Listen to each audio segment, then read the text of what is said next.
This conference will now be recorded.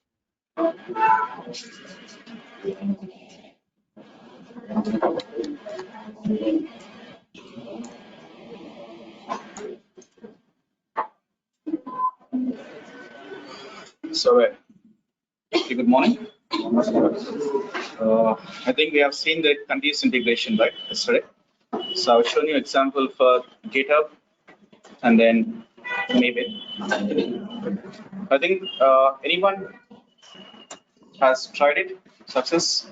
I think you had questions while setting up the notes itself, right?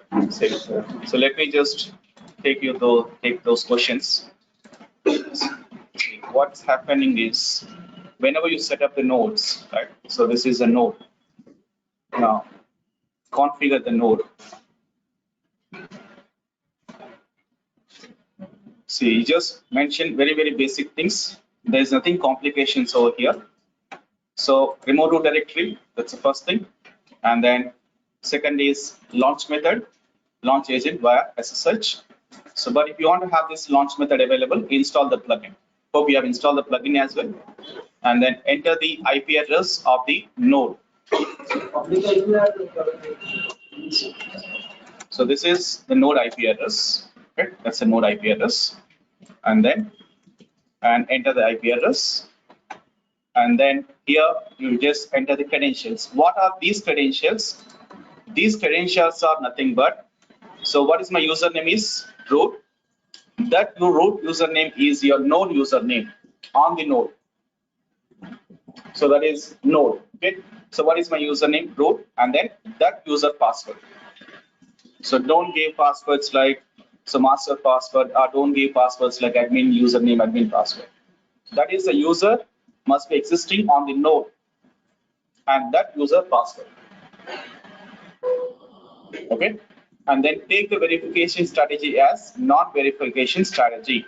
If you go with known host file verification strategy, so there must be SSH configurations might have done between master and the node. If you haven't done SSH configuration, and go with non-verifying strategy. That's it. So one, that's the first step, second step, and then third step. So no more steps, right? So, but one second. So this is how you set up your virtual node. Okay, and if you set up your virtual instances, so we have gone through all of them already. Now let me go through EC2 node. And so the change is first remote root directory. So what is remote root directory? In this example, mention EC2 user remote root directory. Why EC2 user remote root directory? That's a default user, right? Who is the default user on RHL AMI on AWS? EC2 user. Mention that user home directory. Okay, and then anything else? Launch method is same. Agent via SSH, and then IP address. So this is the public IP address. Take the public IP address of the instance, not the private IP. You can still take the private IP, but so for the time being, you can take the private IP. But at real time, when you understand the purpose of these private IPs, when you go through VPCs. Okay, so probably in next couple of weeks, so we'll talk about VPCs. Then you would understand the purpose of private IPs. But anyway, but always it is preferred to go with public IP. But when you go with private IP, that's different. We'll talk about that later, VPCs part. Then there your EC2 user, is it like password? That's not a password. What is the method you go with here?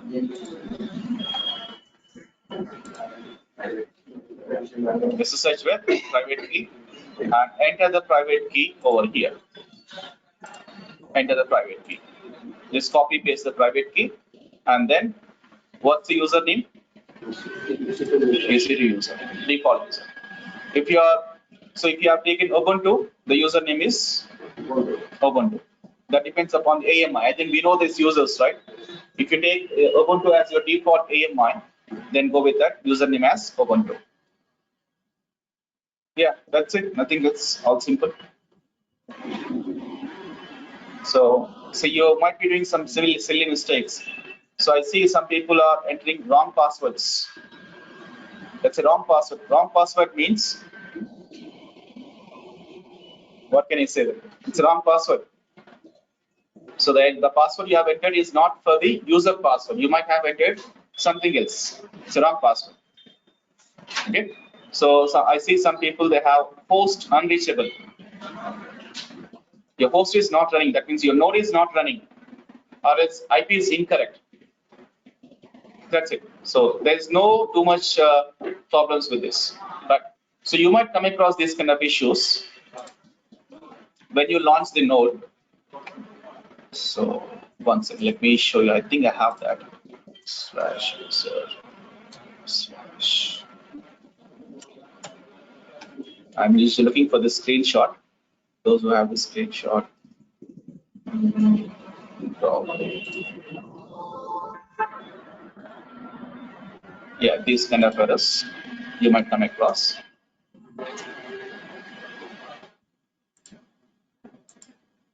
Okay.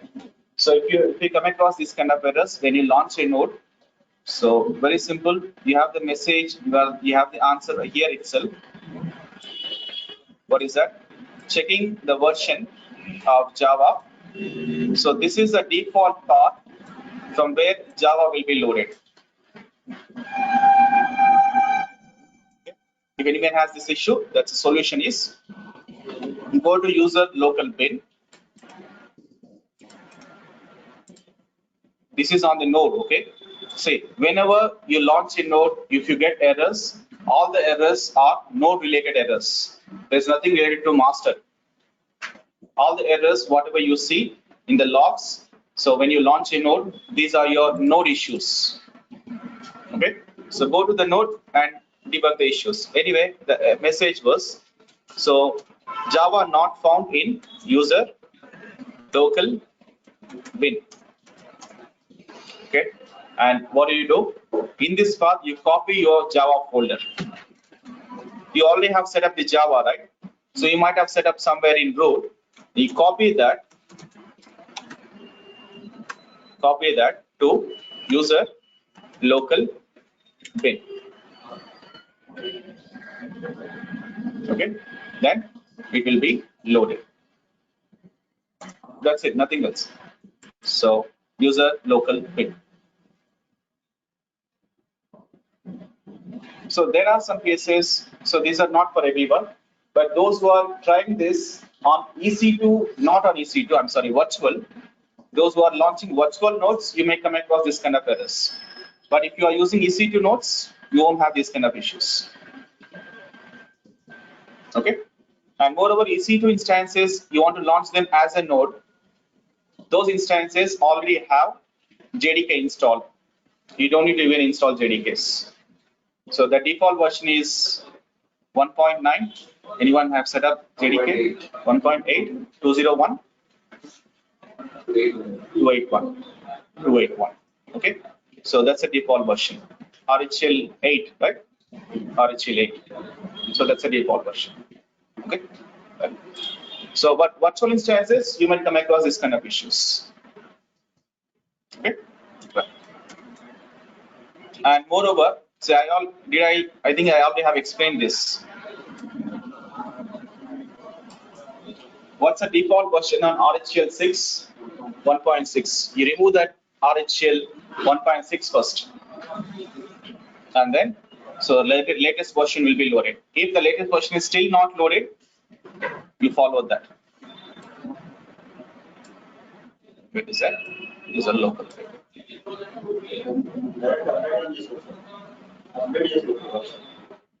Update, you can do it on EC2, but not on these RHL 6s. Okay. But you download that RPM file. You download RPM file. You can install that RPM. That you can upgrade it. So, but if you want to upgrade this JDK, you need to upgrade your yum repositories first. Upgrade yum repositories. Once you upgrade yum repositories, then you can upgrade your JDK. That you can do it. Okay. Yeah. These years, no more. So nothing. So apart from this, don't come across no other issues. Major issue, like I've said. And other issues are, so the issues like wrong authentication, host not reachable. So whenever you say host not reachable, very basic thing, IP is incorrect. That's the first thing you say. And second is your node is running. And if you are doing it on EC2, check the security groups. So these are the three things. Okay? Yeah. Authentication issues means wrong key or wrong password or wrong username. And if you get any issues like again authentication issues, that's not authentication issue. You get issues called permission denied issue. Authentication issue means wrong username, wrong password, or else wrong key. And permission denied issues means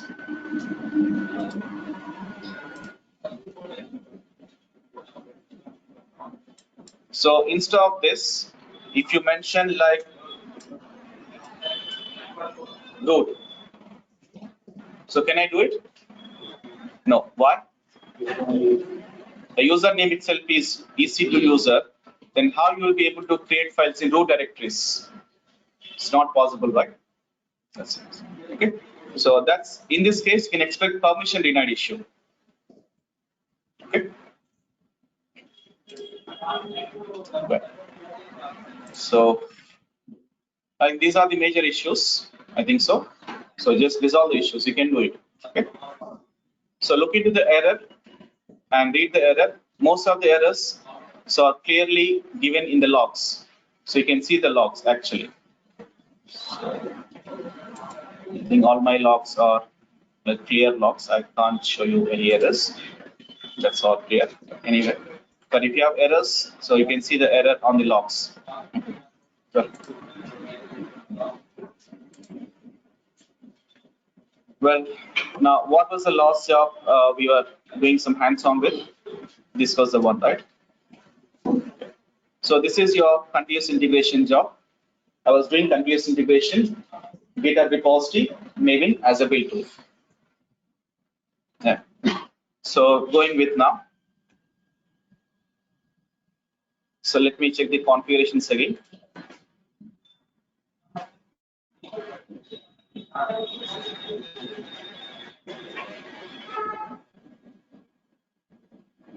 And first your repository, that's a repository, and then in the repository enter the repository credentials, and then for else the build steps.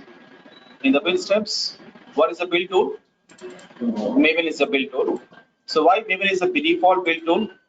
So since the project type was Maven project type, so because the Maven project type it was, so the default tool is selected as your build tool as Maven. Okay, then and the goals. You can decide the goals. If you don't mention the goal, the default goal name is install. Yes. So if you want to mention some goal names, you can mention the goal names, clean and package, and then restrict where this project can be run. I want to run this project on some node. Okay. So what type of projects we have been creating? Freestyle projects, also Maven project type. For this, I have used the Maven project type.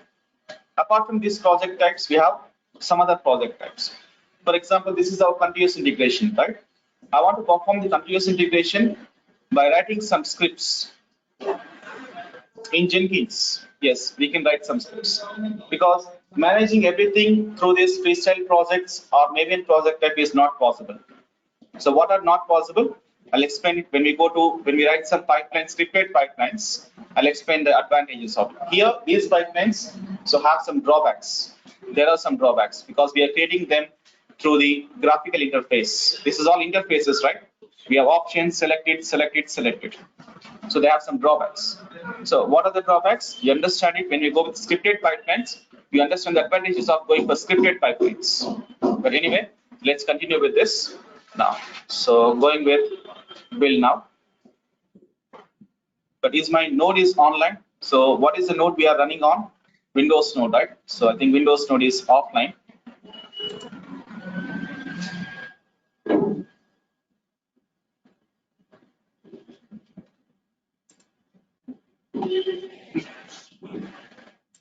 Just use the command.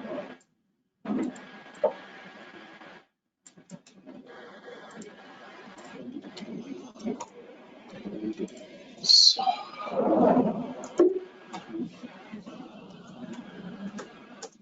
this downloads, run it.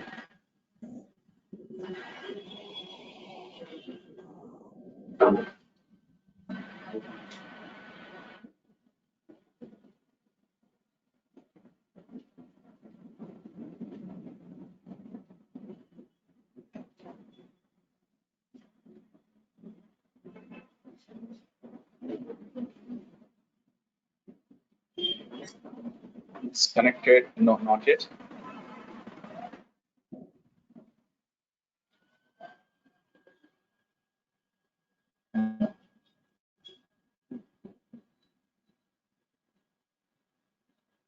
Sorry. Yeah, disconnected.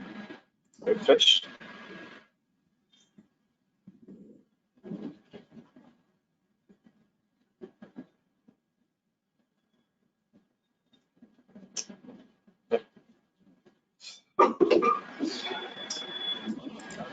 So there it is. And now back to the job. That's a job over there. Let's build it.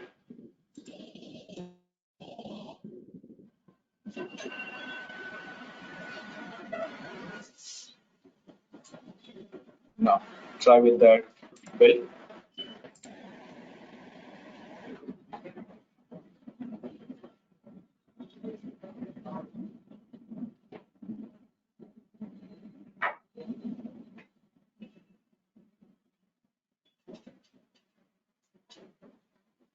And while you install plugins, if you get any errors, so those errors are like timeout errors. So I just have explained handshake issues or timeout issues. When you install any plugin, if you have issues like handshake issues or timeout errors, so that's only because of the connectivity issues. You just try that, okay? Try it 2 to 3 times. The connections will be re-established. You can install the plugins, okay?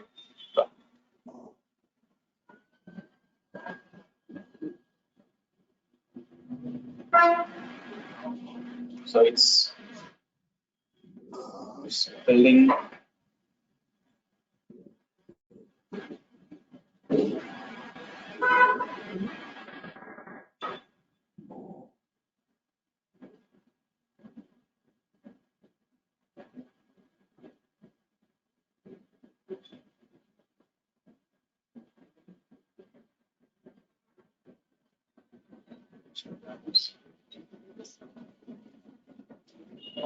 So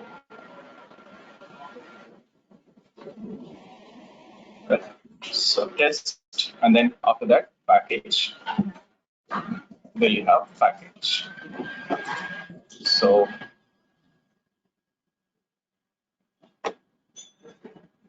now here you can see the test results. These are the test results, and you can find the results even in the test results. These are the test results. How many failures or how many success? You can see the results, and then so let's go with. I'm going to do some changes on my repository, and then let's find out, is it going to pull the new changes or is it going to build the new changes? Okay, let's see. So that's our repository. And you see, you don't need to, if you don't want to push the code, you can also do one thing. You can fork my repository. Fork my repository, you just fork it into your account. We can do hands-on with the same example.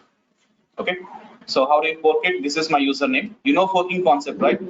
Yeah, you just fork my repository. This is my username, KPSFDC1, and then you can find a repository called capital CAS, that's my project name, and then fork the repository. Then you can do hands-on with the same example. If you don't want to, so commit and push the code to the repository, you can simply fork my repository. Okay, but so open the project. So she do some changes to the project. That's a file.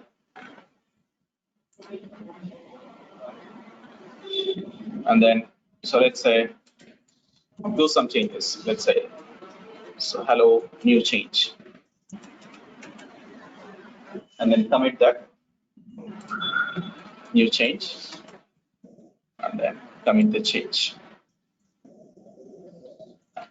Let's find out. So if we build it, is it going to pull the new changes?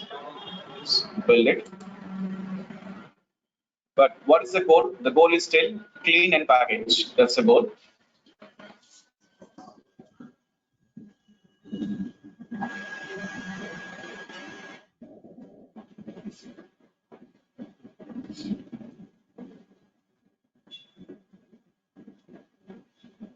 So check the console output.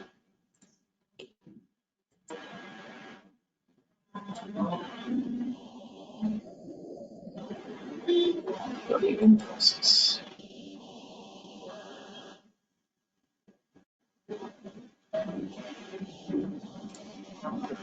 Right.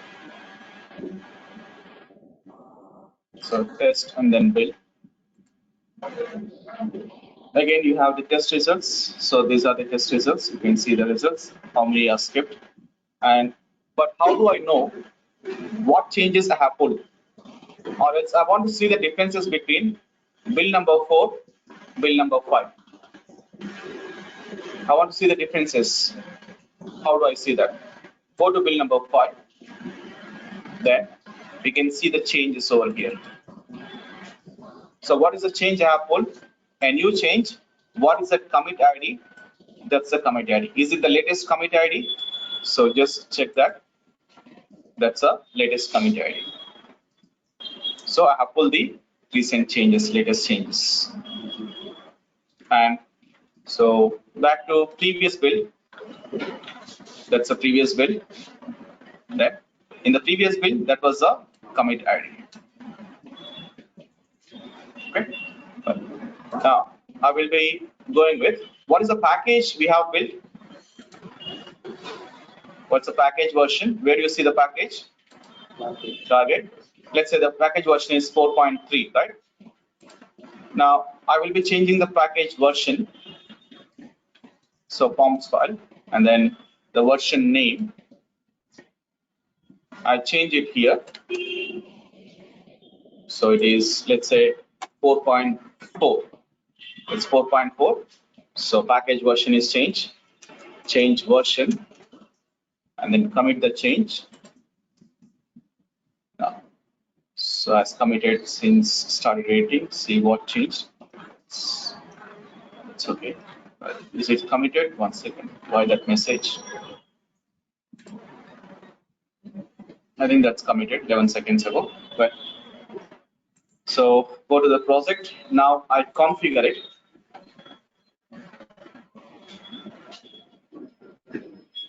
And go with the build steps. So I would go with clean and then install. So what install does?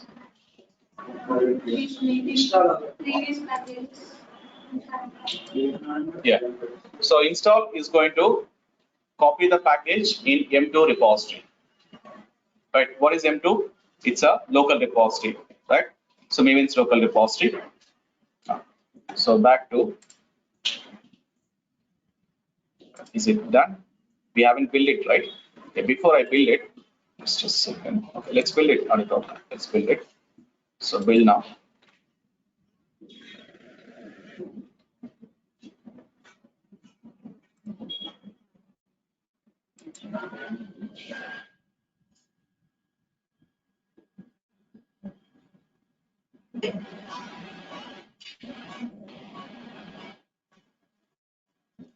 So that is created package, where the package is created in, where is that? Install goal. This is only package, right? Where is the install? I think setting build number 5.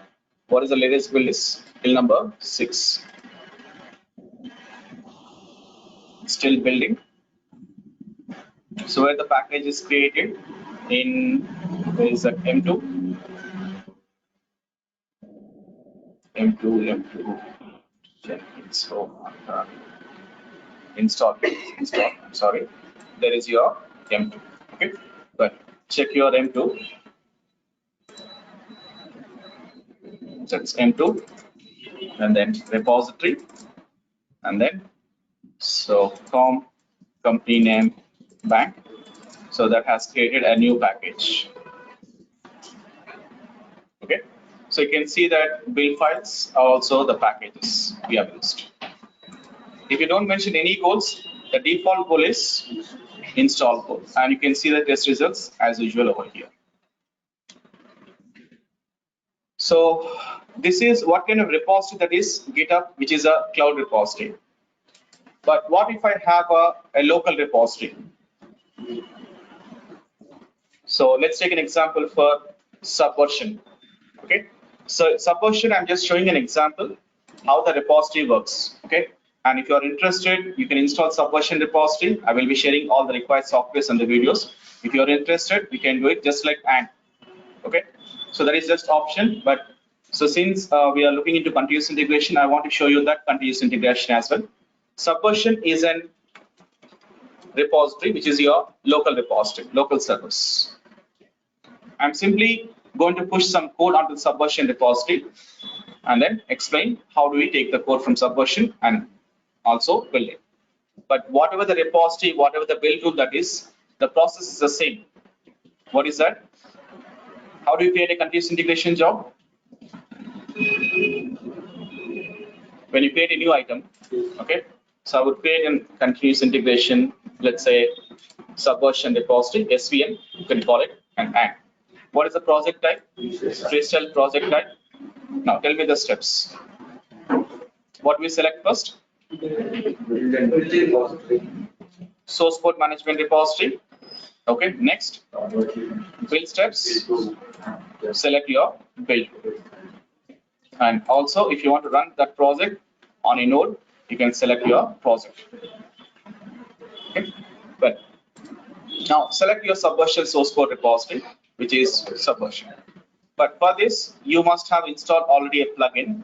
The plugin name is Subversion plugin. Yes. So go to plugins. And then I already have installed it. Let me show you the plugin.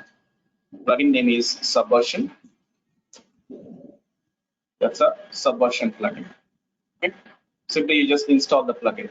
And after the plugin is installed, then you can see that Subversion here. And then repository URL. So that's the repository URL. Take the repository. I already have a Subversion repository URL. I just want to start my repository.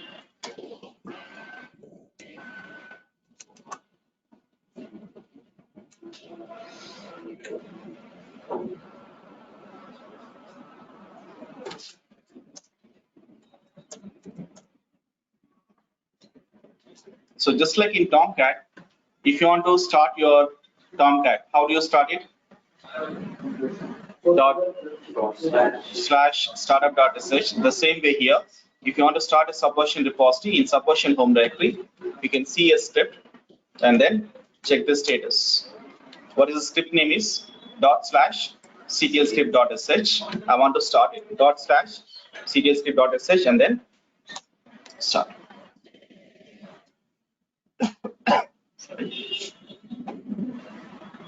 Started on port number 82.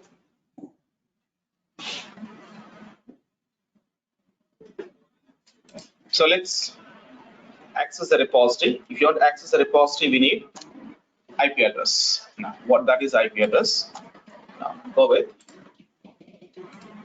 192.168.242 and then 137 plus that is started on port number 82 colon 82, then your repository path. So where is the repository is set up? In root, it is set up on repo 50. That's my repository. Okay. So this is like your GitHub. So GitHub or Subversion, whatever. So we need URLs. but the URL here is your local instance IP address, whereas in GitHub you have HTTP URL. Okay, there. So look at the revisions. 24. The revisions in subversions are in a sequence 1, 2, 3, 4, 5, 6, so on. If I do a new commit, so what is the number will be 25. So this is in a sequence. Now I have a repository ready. For example, you are a developer. I say that this is your repository URL. What do you do next? Clone it. So why you want to clone it as a developer? You want to do some changes to the project. So you clone it. Okay. So how do you clone it? So you need URL. Okay. How I'm going to clone it is, so take any path, any directory, wherever. So just a second. Just make some folder, always better. Make a folder. Into that folder, right click, and then go with svn checkout. Checkout is nothing but git clone. But clone it. This is a user interface. Okay. Then repository URL, it's already copied. Then enter. So there is my local working copy. Even in GitHub, we have a working copy concept, right? In GitHub, there is a hidden directory. What is that? Dot git. Here it is dot svn. It's all the same. That. So let's make a new folder. I go with, let's say, new project, let's say. And into this, I'm going to push some project, which is my ant project. So did I share these ant files? Did I share the ant files? No. We'll do it after session. You can take the same ant project we have run yesterday. It takes the same project. So take these two files. Okay. Copy that into my workspace. Into my repository. Okay. So then what's next? Push it. Yeah. Right click. There is nothing called add, so there's no need to add it. Just straight away commit. And moreover, there is no commit, and there's only commit. There's no push concept. Why?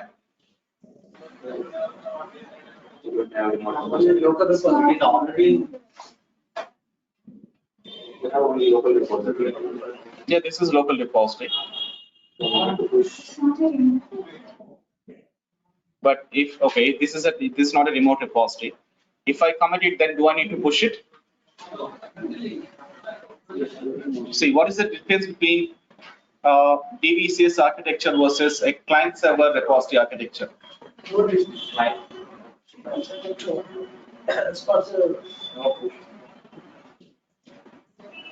So push is not required? There is only one step in client server. Yes. So see, in client-server architecture, you only push it. That means you just commit it. When you commit it, that will be straight away committed to the remote repository. But whereas in DVCS architecture, you commit to the local repository, then you push it. Are you able to recollect it, the differences? So in DVCS architecture, we commit it to the local repository, then we go with git push.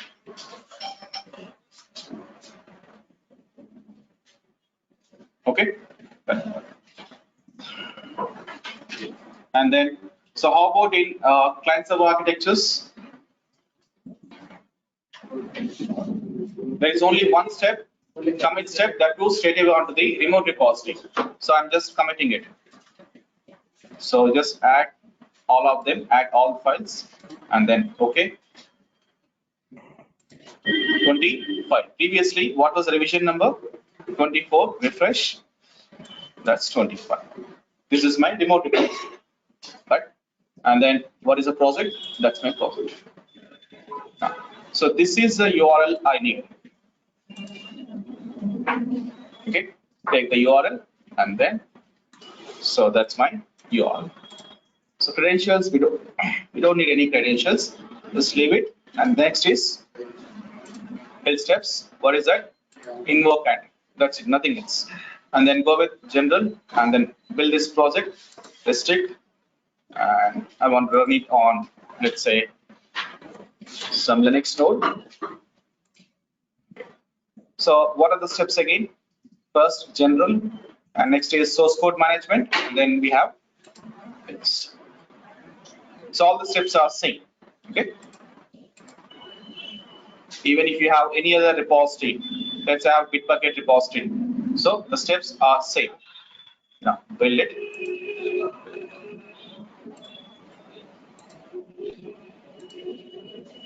Console output.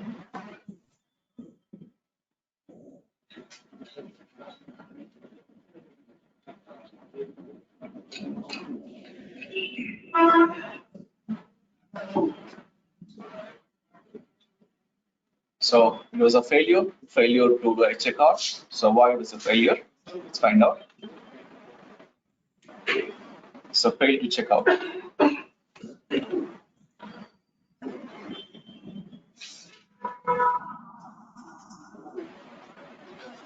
Okay. Well, so what is the issue is it's unable to find the repository location. Revision 24, right? Yeah. What was that?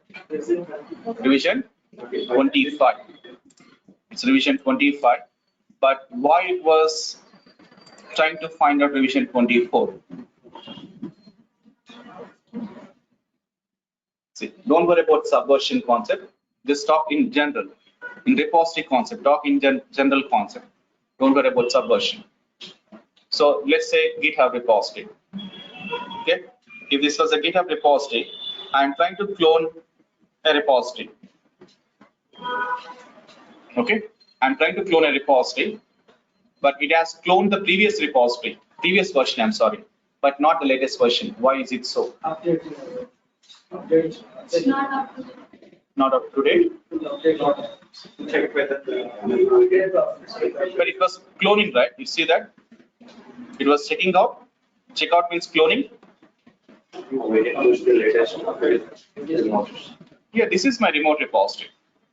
This is my remote repository.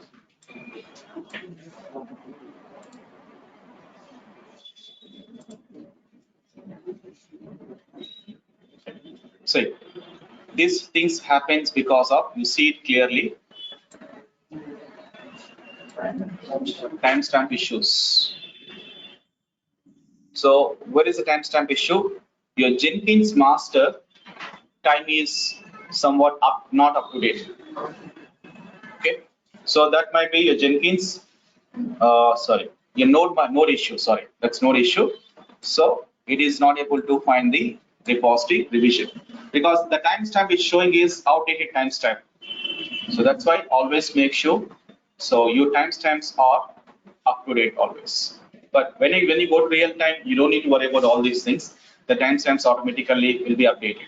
But so in my case, why it's not updated? The reason is so those protocols, those who takes care of the timestamps always up to date, those are offline. When I have set them offline, that's the reason. And moreover, I have these instances, I always stop them. That is the reason. Anyway, first look at here. So your master or your node, look at the timestamps, they are not matching. That's the reason. So better you always make up to date. So in order to avoid these kind of timestamp issues.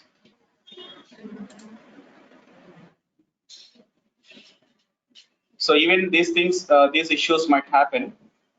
So I was downloading that Oracle, JDK from Oracle website, right? And if your master instance timestamp is not up to date, if it is less than 24 hours difference, I think so. And then Oracle website is going to block the request of your Jenkins master. It is not going to allow you to download the JDK. Anyone tried it? Okay, you haven't set up the notes yet, but you can try that. Okay, so you go to your Jenkins master and try to change the times, out of date times. Let's say today is March 18th, so change it to 16th or 15th, and then run the job and try to download the JDK. So you get the timestamp issues. So make sure always your master timestamps are up to date. That's the issue. Okay. Right. So, or else I can explain this in another way. So I have committed this revision, right? When this is committed, just now. Okay. So on to my subversion server. So where this is committed to subversion server or not? What is my subversion timestamp is? So March 17th. Sorry, not that. My subversion is on March 17th, 2:34. But whereas Jenkins master is 2:30. The subversion time and the Jenkins master time, they don't match. So what do you mean? Your version was committed after about 2:34, but whereas your Jenkins master is still at 2:30. That is why you have timestamp issues. Okay, in order to avoid these timestamp issues, make sure you always update.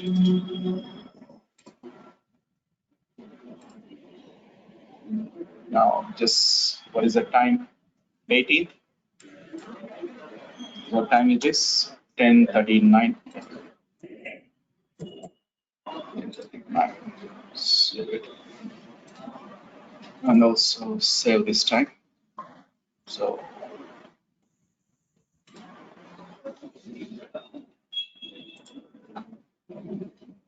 18th.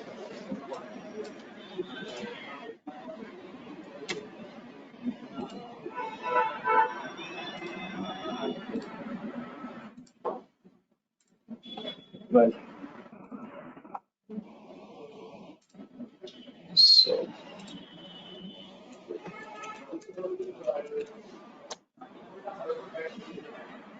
so we'll give one more try. Let's see. Will now.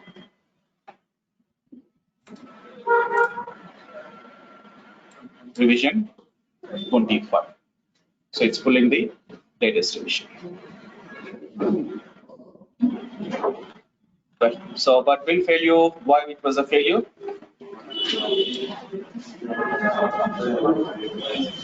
So how do you fix it?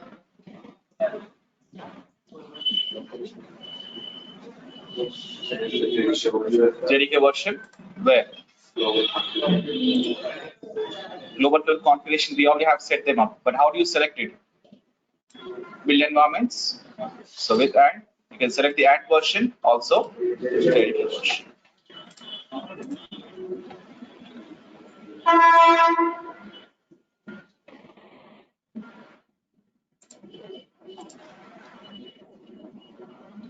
It's building again, so this time will be success.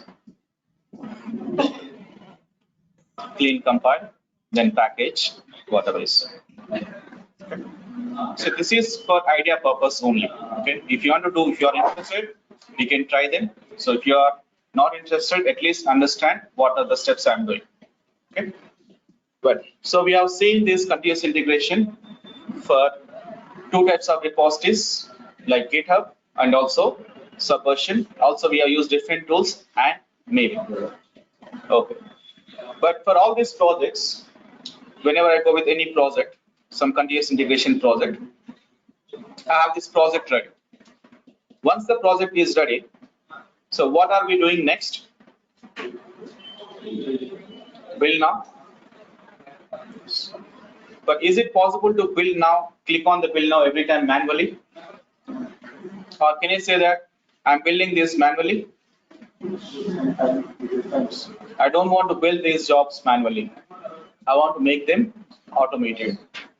How you can make your builds automated? Cron jobs. So there we have. So configure, and the configure you have build triggers, and there you have different types of build triggers. So using these build triggers, we can make our jobs automated. So this is very important concept. So in interviews, how the questions will be asked is, So can you explain your continuous integration process, how that is being built, how that is automated, or how your jobs are automated? So this is 100% question in interviews. If so, how that is automated? That means what are the types of build triggers you have used? Can you explain some of the build triggers? In what cases we use those build triggers? Can you give me the comparisons? Okay, this is how the questions will be asked. Okay, you won't be having questions straight away on build triggers. So see, and moreover, whenever you attend an interview, make sure you explain things saying that always use this keyword. So for my project, I've used that build trigger. In my current project, I'm using this. The previous project, I have used it. So these are some of the keywords you just mentioned when you explain about your roles and responsibilities. Or else, when you explain, if a question is asked, explain this. So put some of these kind of keywords so that gives some impression that you already have been working with these projects. I've been working on this project, and for other project, I've used this build trigger. For other projects, so whenever I've started my career, so I've used my Subversion as my repository, build tool as an. So from last 3 years, so I've been the projects what I have been working with, I've been using GitHub and then Maven. So give this kind of impression. Okay. Well, anyway, let's talk about build triggers. So this is very important. So why we use build triggers? To make your builds automated. Of course, we understand it. So what are the different types of build triggers? The first one is build periodically. And then the second is poll SCM. Third is GitHub hook for Git SCM poll. And fourth is build remotely.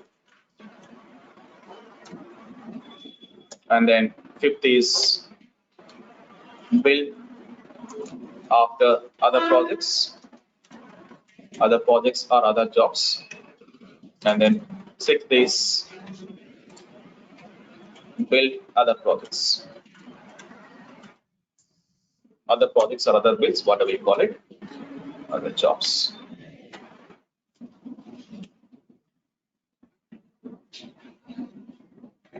But so this is your type of build triggers.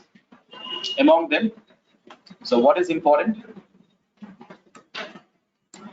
The first three. But anyway, let's first go with the build periodically.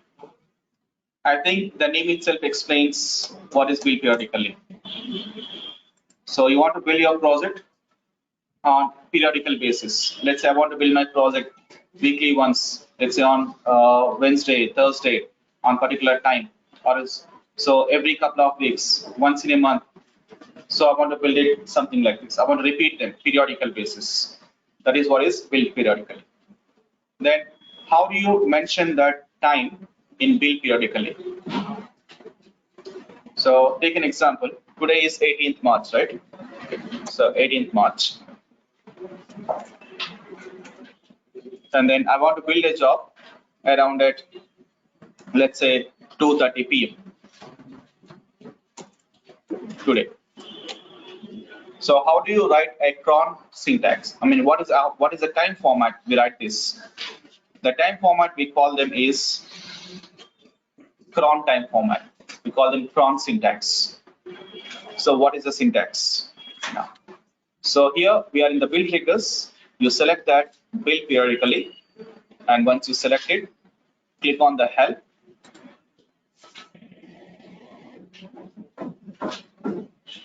It's loading. Okay, but understand. I think that's because of. I think so. Well, now, so this is also one more thing you observe it. We have changed the timestamps, right? Whenever you change the timestamps,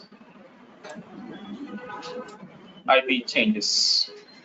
Previously, my master was running on 136. Okay, now it is running on 138. Okay, change the IP. That's the issue. Nothing else. Okay, just change the IP. Now log in again.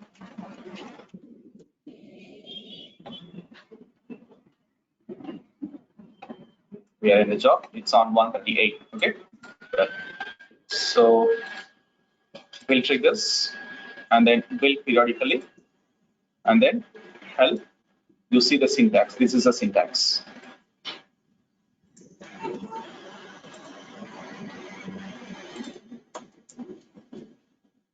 So it's minutes, hours, day of the month, and then day of the week. So minutes, of course, 0 to 59, 60 minutes, and hours, 23, that means 0 to 23, 24 hours. Day of the month, 31 days, 1 to 31. That's a value range, okay? And then month is 1 to 12, and day of the week is 0 to 7. But when you say 0 to 7, 8 days, right? 0, 7 are included. That means 8 days. But 0, 7 both are considered as Sundays. Okay. Now, so let's take this example. I want to write a cron syntax for this. So today, 18th March, 2:30 p.m. I want to build my job. How to write a cron syntax? Okay. First, what is the first thing is? Minutes. Okay. Okay. Let's mention minutes. Space. 14. Then hours. Yes. So it's in 24 hours format. So it's 14. Next. 18. Day of the month. 18. 18. And then month is 3rd. Day of the week. Thursday. Yeah. Now, so this job will be triggered today at 2:30 p.m. 18th March. When this will be repeated again? Will it be repeated? If so, when? Next year. Next year, 18th March. Sure? Yes. I'm not sure. 22nd March. 18th. So is it? See, all the conditions must be satisfied. So you mentioned day of the week is 4, right? But what is the day? What will be the day of the week on that day? Friday. So will it be triggered? It won't be. It might be triggered probably after 3 years or 4 years. Whenever the same calendar days are repeated, so it will be repeated. Okay. So let's change that value. I make it star. What does it mean? Every any week of the day, irrespective of the day. That means all days will be considered. So that is star, all days. Okay, next. So when this will be repeated? Every 18th March. Okay, irrespective of the day. Then every month. Is it correct? Every month 18th at 2:30 p.m. Okay.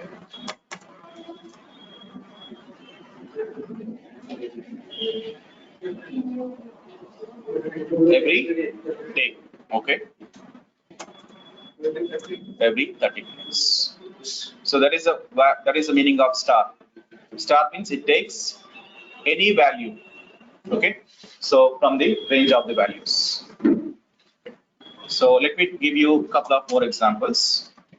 You just take these examples. I will go with that once in 45. Okay, we'll take that example.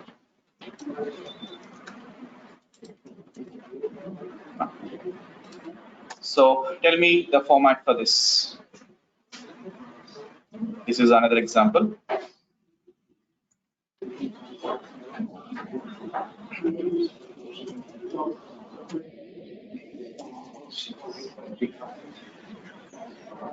Able to understand?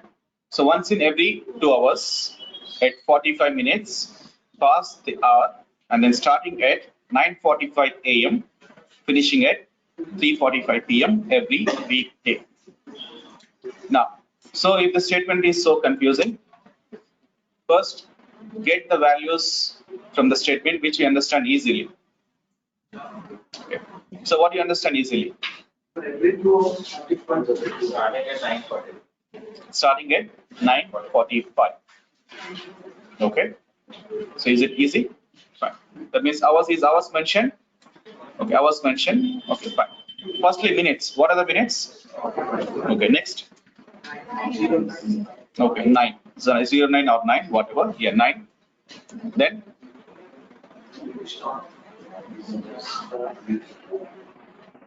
that is what. Leave that because you have two values. You have two ranges. Starting hour, finishing hour. So we don't understand it. Leave it. Next. Anything else? Leave the hours. Concentrate on the next thing. What is that? Is anything mentioned regarding the day of the month? So star. Next. Month. Nothing is mentioned regarding months. Then day of the week.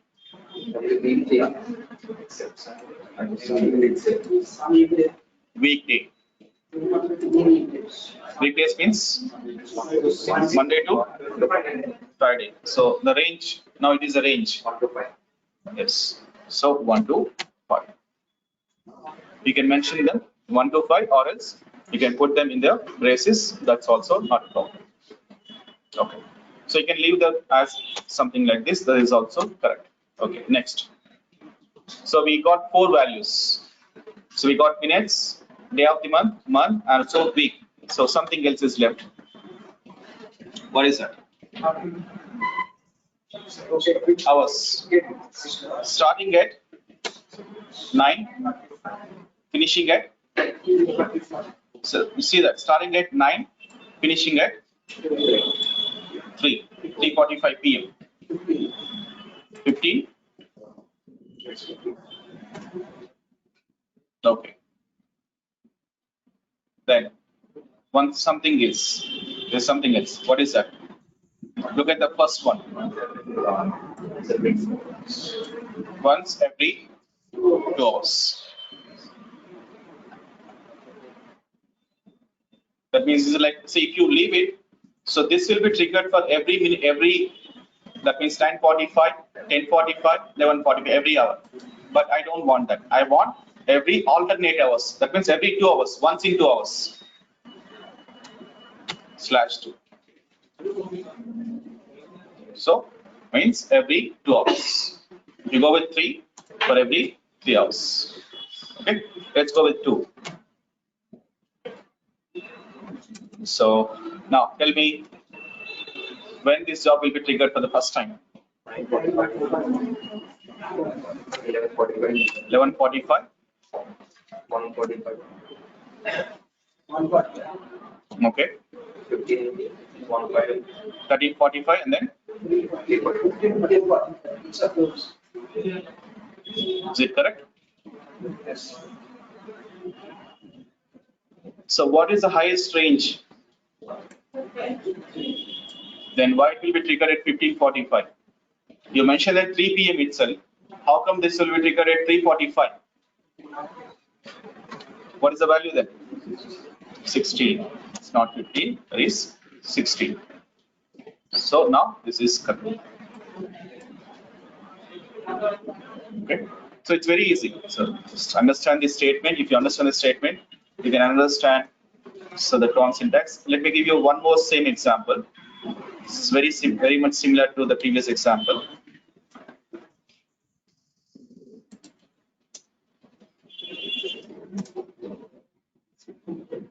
So it's almost same. Only one difference. Yeah. Once in every 2 hours between 8 to 4 weekdays. Now tell me the syntax.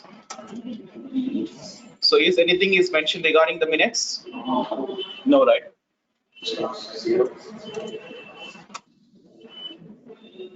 Go with H. Why H? See, if you go with star, star means all minutes. But if you go with H, it is a random. So you see, that is what it says. Perhaps it could be 8:30, 9:38, or 9:08, 9:06, 9:07, whatever. It takes a random value. That is what is H. If you mention particular minute, so if you mention star, so for example, if I mention a minute, so it will be triggered every time at 15 minutes. Okay, but if you mention star, all minutes, H, a random value. Okay, next. 8 to 4. 8 to 16. Okay, fine. So it's not 17, it's 16 because it has mentioned specifically it is 4 p.m. 4 p.m. is the maximum time. Okay, next. But in the previous example, it is mentioned that 3:45. That means our last build has to be at 3:45. That's the reason I have mentioned 16. But here it is mentioned not beyond 4 p.m. So I mentioned 4. Okay, next 8:16. I mean, every 2 hours, 2 hours, right? So slash 2. Next. Yeah, start for day of the month and then, I'm sorry, day of the month plus month, because there is nothing mentioned regarding this. Then what? Weekdays 1 to 5. That's it. Okay. So this is how you write your term syntaxes for build periodically. So we'll take this example practically in tomorrow's session. Okay. And then we'll move on to the other build triggers as well. Okay. Good. So for today, you just try that continuous integration. I think you have, no one has set up any nodes yet still. So, and do set it up, and then you can try to create some jobs. Okay. So create the jobs like Linux jobs, Windows jobs, create those ones and practice it as early as possible. Try to catch up with my sessions. Okay. If you miss it, then you might be lagging behind, you might lose some interest. So try to be updated. I mean, same as with our sessions. Okay, spend some more time. Yeah, thank you.